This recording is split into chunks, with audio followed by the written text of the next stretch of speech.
যারা gen pass BSc নার্সিংয়ের প্রস্তুতি নিচ্ছ তাদের জন্য একটু চিন্তা বলা যায় না। সিলেবাসে একটা পরিবর্তন এসেছে। এবার 3 মাসের মধ্যে যখন পরীক্ষা থাকে তখন সিলেবাসের পরিবর্তনটা একটা চিন্তার কারণ হয়ে দাঁড়ায়।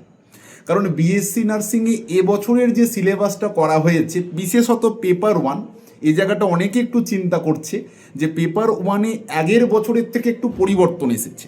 আগের বছর পেপার 1টায় ফিজিক্স, কেমিস্ট্রি, বায়োলজি এবং ইংরাজি এবং রিজনিং প্রত্যেকটাতেই 20 মার্কস করে ছিল, অর্থাৎ প্রত্যেকটার একটা সমান গুরুত্ব ছিল।